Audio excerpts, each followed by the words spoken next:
আসতে পারি স্যার? কে? ভিতরে আসুন। নমস্কার শ্রী শ্রদ্ধেয় হেড স্যার মশাই, আমি যে একটু আপনার সাথে কথা বলিতে চাই। আরে উজবুকের দল, বড় উজবুকটা আবার এমন পোশাক পরেছে কেন? কি ব্যাপার, যাত্রা দলে নাম লিখেছো নাকি? না না না না না না না না, আগে না স্যার, আমি তো এখন কবি। কি কবি তুই? ওই ওই তুই বের হবি নাকি? একই একই, উত্তেজনা নয়, উত্তেজনা নয়, বড় ভয় হয়, বড় ভয় হয়। ও গুলটে মামা তুমি কি ভাবছো গো? ও গুলটে মামা, অনেক গভীর ভাবনা রে, ভেরি দুঃখজনক, ইমোশনালিস্টিক। বলো না। দুঃখের কথা বললে দুঃখ কমে যায় গুলটে মামা। ওরে এই দুঃখ ঠিক সেই টাইপের দুঃখ নয় রে। তাহলে? ওরে গলদপুরের ভুলভাল বলদের দল, এই যে আমি আমার সারাটা জীবন আড্ডার জন্য উৎসর্গ করিলাম, আমি কি পাইলাম? মানে ভেরি ইজিক্যালি সোজা রে। আমার মৃত্যুর পর এই গলদপুরের লোকজন আমাকে কি ভুলিয়া যাইবে? অবশ্যই। ঘটন, মুখ শান্তিং কর, পুরোটা শুনে উত্তর দে।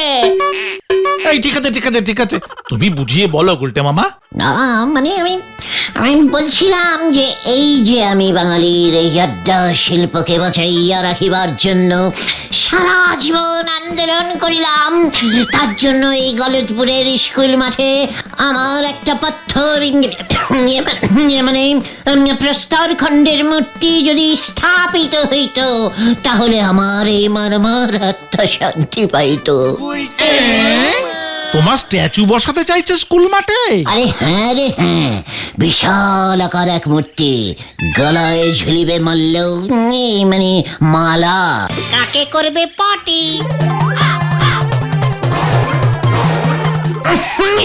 ইস ভেন্ডি, স্ট্যাচু থাকিলে কাক তো ইয়ে করিবেই, কাকের কোনো দোষ নাই, তুই সেই ইয়ে পরিষ্কার করিবি, ইহাই আমার নির্দেশ।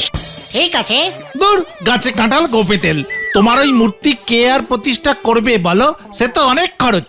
তাছাড়া সারা জীবন আড্ডা মেরেছো বলে তোমার জন্য কেউ এক পয়সাও খরচ করবে না। তুমি কি কিছু আবিষ্কার করেছো নাকি? নাকি তুমি বিশ্ববিখ্যাত শিল্পী, সাহিত্যিক, না কবি? নয়তো সমাজসেবক। কিন্তু একটা বড় কিছু তো করতে হবে গুলটে মামা। ও গুলটে মামা, দুঃখে থম মেরে গেছে। থম থম থম, লুচি আর আলুর দম, ট্রেন যায় ঝমাঝম, থম থম থম। নমস্কার। এসব কি বলছো তুমি গুলটে মামা?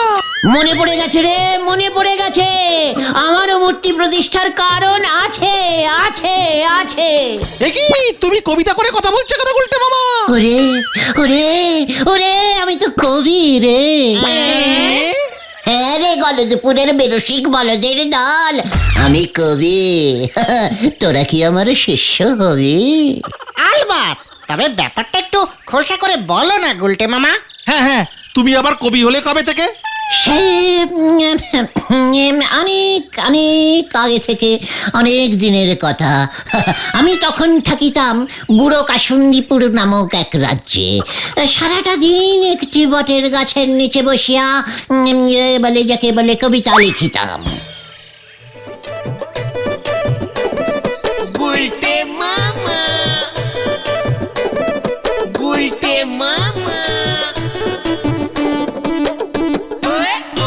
ওই যে আকাশ শুধু নীল নীল, তার মধ্যে ভেসে বেড়ায় শুধু কালো কালো চিল, বলদ ভেন্ডি পুকুরে ছুড়িতেছে ঢিল ঢিল।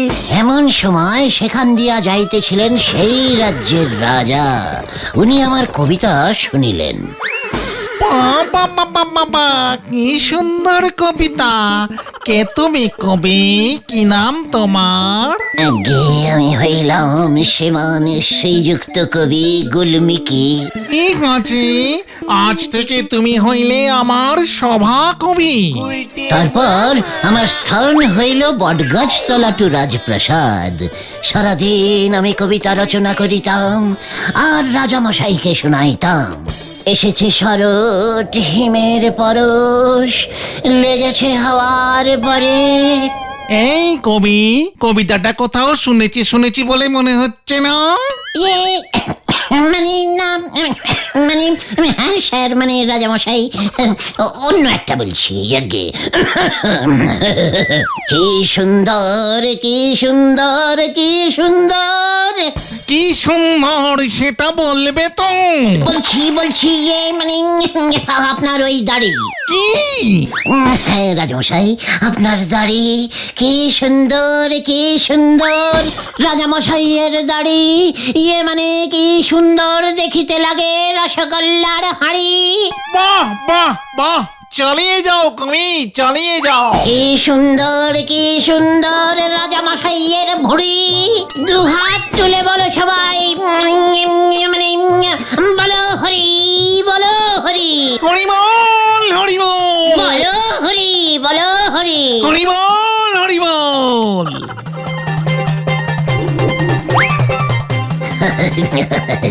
ঠিক আছে, ঠিক আছে। রে গলদপুরের থম্মাড়া বলদ, তোরাই দেখছি এখন স্ট্যাচু হয়ে গেলি। না মানে আমি বলছি যে তুমি তুমি যেসব বললে এগুলো সব সত্যি? কবির কল্পনা রে, কবিরাজে সব কল্পনায় আলপনা দেয়।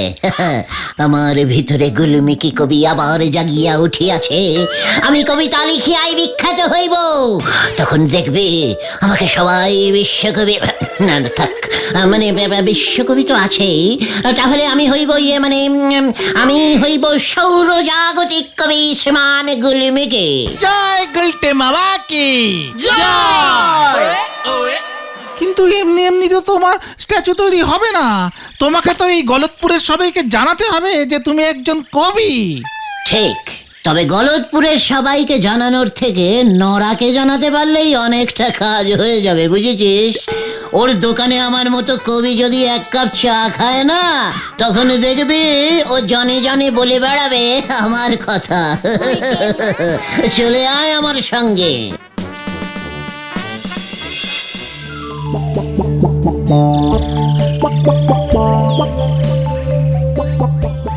এ কি গো, আজ যে দেখতেছি গুলটে বাবু কোনো কথাই বলতেছে নে, একেবারে থম মেরে গেছে। ও গুলটে মামা, আবার থম বলেছে। শুরু করো, শুরু করো। থম থম থম, নরা চায় চিনি দিবি কম কম কম। হরি বল, হরি বল। গুলটে বাবু যে কবিতা করে চা চাইতেছে গো। গুলটে মামা তো একজন বিশ্ববিখ্যাত কবি নরদা। হ্যাঁ, গুলটে বাবু এমন থম মারা কবি আবার কবে ঠিকই হলো গো? নরা সাবধান, কবিকে অসম্মান থম্মারা বলবি না। 2 চামচ চিনি দিয়ে 1 কাপ চা দিয়ে যা, শিগগির। এই যে গুলটে বাবু, আপনার চিনি দেওয়া চা ফু দে খা। হে হে হে হে। আমিও কেমন কবিতা করে দিলাম, ওসব ফুটো কবিতা আমার কাছে ঝেড়ে লাভ নেই গুলটে বাবু। সে আমিও এমন কবিতা ঝরঝর করে বলতে পারি। নরা নরদা নরদা, তুমি হয়তো জানো না, আমাদের গুলটে মামা আগের জন্মে বিশাল বড় কবি ছিল, নাম ছিল গুলমিকি। তাই এ জন্মে কবি গুলমিকি হয়েছে গুলটে, তার কবিতাও গেছে উল্টে। আমিও মনে হয় আগের জন্মে কবি ছিলাম গো পাঁচু ভাইপো।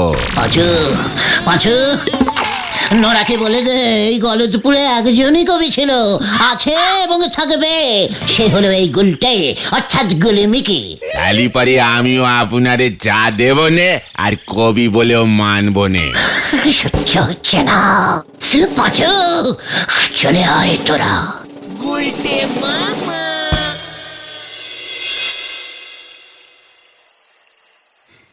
না না না না না না না না না, যেভাবেই হোক লোকজনকে জানাতেই হবে যে আমি একজন বিশ্ববিখ্যাত কবি। কিন্তু কিভাবে, কিন্তু কিভাবে জানবে, কিভাবে জানবে? পেয়েছি পেয়েছি পেয়েছি, বুদ্ধি পেয়েছি। আমার কবিতার একটা বই ছাপিয়ে সেই বইয়ের কবিতা যদি স্কুলের বাচ্চারা মুখস্থ করে, ব্যাস, তাহলে আর দেখতে হবে না, বাচ্চাদের মুখে মুখে আমার কবিতা ছড়িয়ে পড়বে। অপূর্ব। নমস্কার, আমি এখন একটা সৌরকবি শ্রী গোলমিকি গুহর কবিতা বলে শোনাবো। কবিতাটার নাম ব্যাঙাচি। ছি ছি ছি, আমি ব্যাঙাচি ধরেছি, ব্যাঙাচিটার নাম লিখেছি গরম পেঁয়াজি। এই যে বলতো পল্টা, এখানে কবি ব্যাঙাসিটার নাম গরম পেঁয়াজি কেন রেখেছেন? আসলে কবি পেঁয়াজি খেতে ভালোবাসেন তো, তাই কবিতাটি লিখতে লিখতে পেঁয়াজির কথা মনে এসে গেছিল। ওরে উজবুক, না রে, এখানে কবি গরম পেঁয়াজি বলতে সমগ্র বিশ্ব ব্রহ্মাণ্ডকে বোঝাইয়াছেন। বিশ্ব ব্রহ্মাণ্ড কেমন পেঁয়াজির মতো গরম হইয়া গিয়াছে। ব্যাঙাসি হইল এই ব্রহ্মাণ্ডের প্রাণীরা, অর্থাৎ আমরা। এর অর্থ বড়ই গভীর। আহা, কি লিখিয়াছেন কবি গুলমিকি। ইয়েস, আমাকে আজকেই আজকেই হেড স্যারের কাছে যেতে হবে, তবে এমনি নয়, একেবারে কবির বেশে।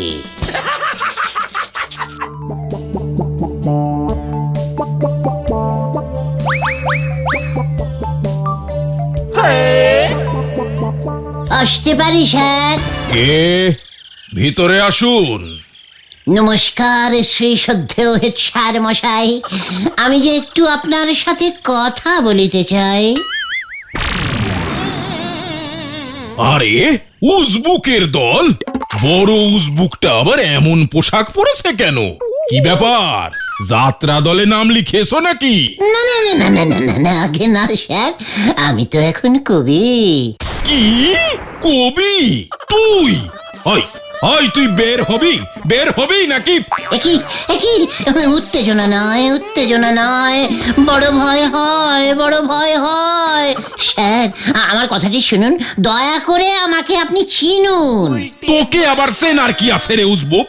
গলতপুরের তুই বড় উজবুক গুলটে। ওই রকম সং সাজলে কি ভেবেছিস আমি তোরে চিনতে পারবো না? আমারে বিরক্ত করতে স্কুল পর্যন্ত এসে গেছিস, এত বড় সাহস তোদের?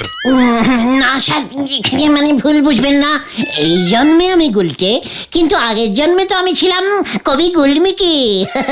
আমার লেখা পুরনো কবিতাগুলো সব মনে পড়ে গেছে স্যার, তাই স্যার আমি আপনার কাছে এসেছি।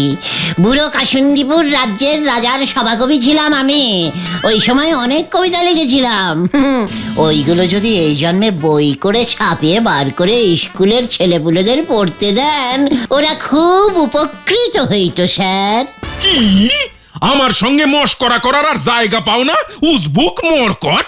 তুমি আগের জন্মে গুলমিকি কবি ছিলে, হত সারা, কয়ের পিঠে খ লিখতে পারে না, আর তোমার বই আমি ছাপাবো। এ মা, কেন পারি তো। কয়ের পিঠে খ, নীল ডাউন হ, হা হা হা, প ফ ভ। হত সারা,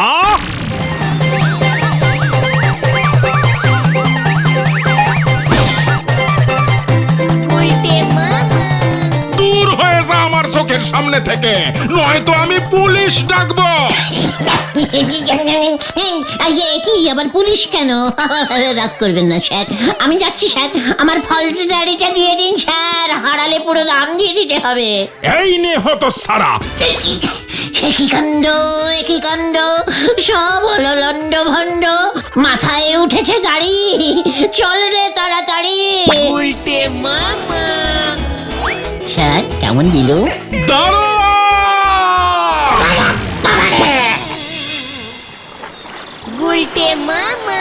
এবার কি করবে গুলটে মামা? ওই স্ট্যাচু তৈরির আশা তুমি ছেড়ে দাও। মুখ সামলে কথা বল, স্ট্যাচু আমার তৈরি হবে, আর সেই স্ট্যাচুতে মাল্যদান করিয়া উদ্বোধন করিবেন আমাদের হেড স্যার নটু বাবু। কিন্তু কিভাবে? তুমি যে আগের জন্মে কবি ছিলে সেটা তো কেউ বিশ্বাসই করছে না। এ জন্মে তো একটা কিছু করো, আগের জন্মের ওই কবিতা দিয়ে এ জন্মে স্ট্যাচু প্যাচু হবে না গো গুলটে মামা। ওরে গলদপুরের ব্যর্থ বলদের দল, আমি এমন একটা বড় কিছু করিব, তখন দেখিবে শুধু এই গলদপুর নয়, প্রত্যেক পাড়াতেই আমার একটি করিয়া মূর্তি স্থাপন হইবে।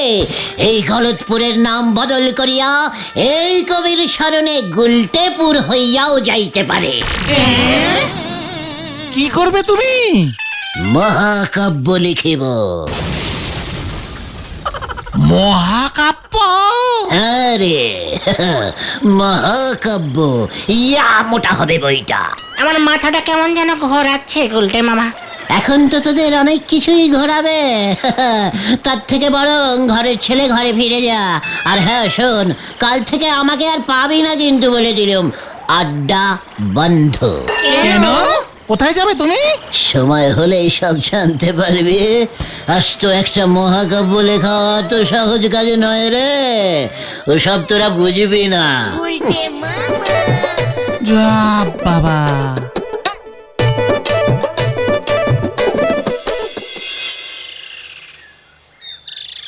আড্ডায় গুলটে মামা অনুপস্থিত, এটা ভাবাই যাচ্ছে না। ঘটন তো গেছে, একটু পরেই ব্যাপারটা বোঝা যাবে। এই গুলটে মামা যদি সত্যি সত্যি আড্ডা বন্ধ করে দেয় না, তাহলে আমাদের অবস্থা কি হবে রে? সর্বনাশ হয়ে গেছে রে, সর্বনাশ, সর্বনাশ হয়ে গেছে। কি হয়েছে? গুলটে মামা বনবাসী হয়ে গেছে। পিসিমা খুব কাঁদছে। মহাকাব্য লিখতে গেলে নাকি জঙ্গলে গিয়ে লিখতে হয়। লিখতে লিখতে ওর নাকি বড় বড় দাড়ি গোপ গজিয়ে যাবে। বাড়িতে বসেই তো লিখতে পারতো। না রে না, বাড়িতে বসে লিখলে আমি নাকি বারবার ওকে ওর দাড়ি গোপ কাটতে বলতুম। ওরে ওরে তোরা গুলটেকে ফিরিয়ে নিয়ে আয় রে, ওকে ফিরিয়ে নিয়ে আয়। ঠিক আছে, তুমি কেঁদো না পিসিমা, আমরা দেখছি কি করা যায়। জঙ্গল মানে তো আমাদের নদীর ওপারে তেলাকুচুর জঙ্গল। হ্যাঁ চল তো আমরাও যাই। হ্যাঁ, চল চল চল।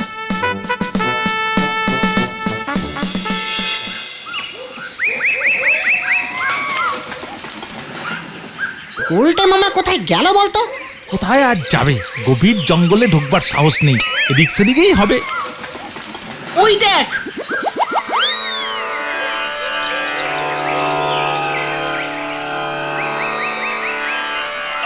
আরে গুলটে মামা গো, ও গুলটে মামা, গুলটে মামা গো, ও গুলটে মামা। গুলমিকে মামা বল, আজ থেকে আমি হলুম ঋষি গুলমিকে। পিসিমা খুব কাঁদছে, বাড়ি চলো। আরে বাড়িতে বসে মহাকাব্য রচনা করবে তুমি? কভি নাহি, একদম নয়। ইতিহাস বইতে লেখা রহিবে, এই টালাকুচোর তপবনে ঋষি গুলিমিকি মহাকাব্য লিখিয়াছেন। তোরা পারলে আমার দাড়ি গোঁপওয়ালা একখানা ছবি তুলে রাখিস, ইতিহাস বইতে ছাপাতে হইবে তো। কিন্তু তুমি এই জঙ্গলে কতদিন থাকিবে? মানে থাকবে 50, 60, 80, তার থেকেও বেশি বছর লাগিতে পারে। কি নিয়ে তুমি মহাকাব্য লিখবে? গল্পটা কিসের হবে? ভূতের? ঘটন, মহাকাব্যে ভূত আনিয়া ফেলিয়াছ, ফাজিল বালক। ঠিক আছে, সবই তো বুঝলাম, কিন্তু এত বছর ধরে লিখবে তুমি, এর জন্য তো প্রচুর পৃষ্ঠা চাই, কাগজ চাই, কালি চাই, কলম চাই, এসব চাই গুলটে মামা। তোরা সাপ্লাই দেবে? রোজ এসে আমাকে এক দিস্তে কাগজ আর এক দোয়াত কালি দিয়ে যাবে, ইহাই আমার নির্দেশ। মহাকাব্যের শেষ পাতায় এর জন্য তোদের নাম আমি পদবিশুদ্ধ লিখিয়া যাইব, আমার সঙ্গে সঙ্গে তোরাও অমর হইয়া যাইবে। কিন্তু এত কালি আর পৃষ্ঠার যোগান দিতে দিতে তার আগেই তো আমরা মরে যাব গুলটে, মানে গুলমিকি বাবা। মরিয়া গেলে বইতে তোদের নাম উঠিবে না? সে না হয় বুঝলাম, কিন্তু তুমি খাবে কি?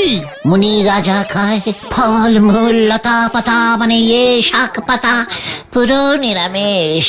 রাতেও বাড়ি ফিরবে না? কে রে? মুনিদের লাইফ সম্পর্কে ঘটনাটা দেখছি কোনো কিচ্ছু জানা নেই। তোরা এখন এখান থেকে দূর হয়ে যা, আমার চোখের সামনে থেকে দূর হয়ে যা। এবার আমি ধ্যানে বসলুম। গুলটে মামা, ও ও গুলটে মামা, গুলমিকি বাবা, ও গুলমিকি বাবা। এখানে থেকে বোধহয় লাভ হবে না, চল দেখি কি করা যায়।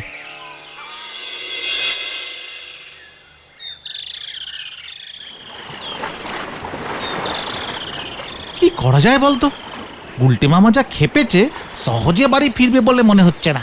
অন্তত 2-3 দিন তো থাকবেই।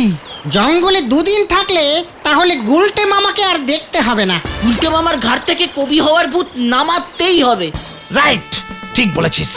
ভূত দিয়েই ভূত নামাতে হবে। মানে শোন তাহলে। বাবা, ওহো মাগো, কি কাঁচালে পড়লাম রে ভাই। ওই বলদগুলো যে এত হাই রেটের বলদ সে তো জানতুম না। আর একটু জোর করলেই তো আমি বাড়ি ফিরে যেতাম। আশ্চর্য। শুনলাম পিসমা নাকি কান্নাকাটি করছে, তো এখন আমি নিজে থেকে বাড়ি যাই কি করে? কি যে করি। না না না না না না, কভি নেই, আমি নিজে কিছুতেই বাড়ি ফিরিব না। তাই নাকি? তাহলে তো আমাদের খুব ভালোই হলো। এই কে কে ওখানে? কে? গুলমিকি, কেমন আছিস তুই? কি আশ্চর্য। আপনি কে? আমি তো আগের জন্মে ছিলাম বুড়ো কাসুন্দিপুরের রাজ্যের রাজা, আর এই জন্মে আমি ভূত। তুই ছিলি আমার সমাকবি, মনে পড়েছে গুলমিকি? এই না তো, কই আমি তো আগের জন্মে কিছুই ছিলাম না। মানে আমি তো ঘোড়া ছিলাম মনে হয়। ভুলে গেছি। আমায় ছেড়ে দাও, আমাকে ছেড়ে দাও। না, তোকে আমি নিয়ে যাব, মহাকাব্য লিখবি তুই। আমাকে ছেড়ে দাও, আমি আর মহাকাব্য লিখিব না। আমি বাড়ি যাইব। আমি বাড়ি বাড়ি।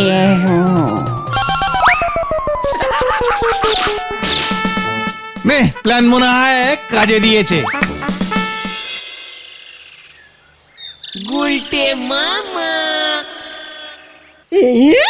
হত ছাড়া নাকি সারা জীবন জঙ্গলে থাকবে। এক রাত থাকতে পারিনি, সে নাকি আবার মহাকাব্য লিখবে।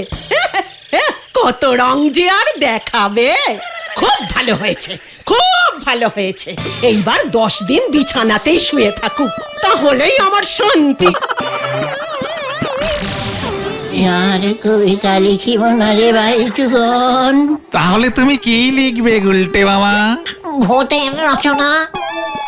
তোমার স্ট্যাচু হবে কি করে তাহলে? স্ট্যাচু হওয়া খুব খারাপ রে। মাথায় কাক পক্ষীতে শুধু ইয়ে করে, ওসব আমার দরকার নেই রে। জয় গুলটে বাবা কি জয়।